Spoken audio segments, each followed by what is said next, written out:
Angela Misri, and this is the Books Go Social blog. How many authors do you know who can write a sci-fi, a thriller, and a romance all in one book? Michelle Medhat is one of those authors, and she's up next.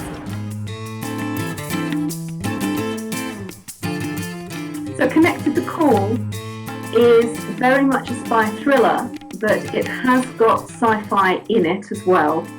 It's been regarded as something akin to Bond or Bourne, but slightly more grittier and slightly more X-rated.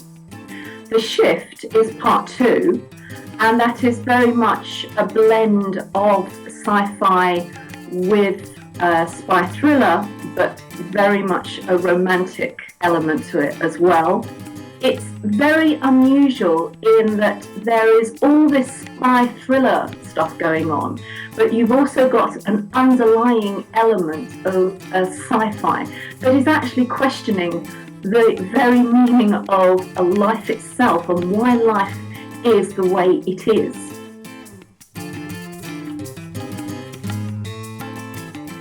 Okay, if I was looking at somebody's bookshelf, my book would probably be between, I would say, Tom Clancy, Ian Fleming, that kind of, those kind of authors, and Neil Gaiman, who brings in the kind of fantasy, futuristic elements to it. Can I just tell you that some people are saying my book is X-rated Bond meets Star Wars?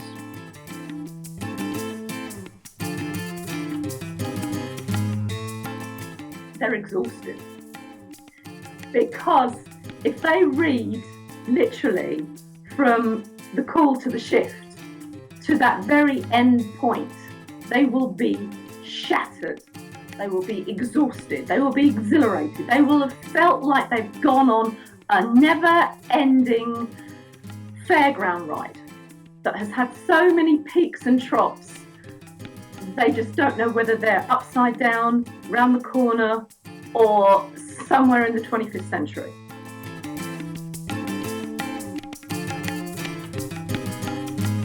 I'm writing Connected 3, The Light. That is the end of the trilogy, and it will be darker, it will be deeper.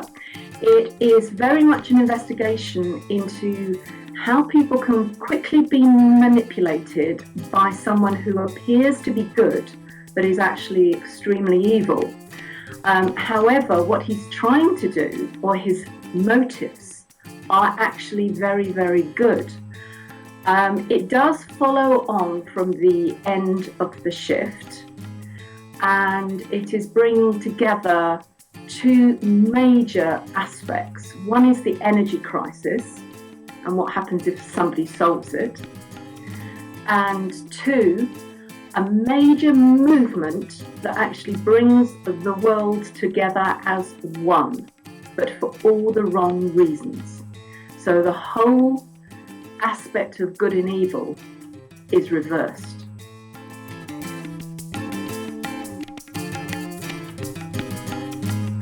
I've seen a UFO 5 times, and it was unbelievable. It was a triangular kind of a UFO, so it was kind of like a pyramid, and it was revolving, and it had an organic element to it. So if you think about DNA, and the way DNA actually turns in on itself, you know, that kind of helix, that's exactly the motion that it was creating in the air. And approximately, it was probably a good 2 or 3 miles away in the air. So it was definitely massive, but because it was so far away, I couldn't get a clear view of it in terms of its actual size.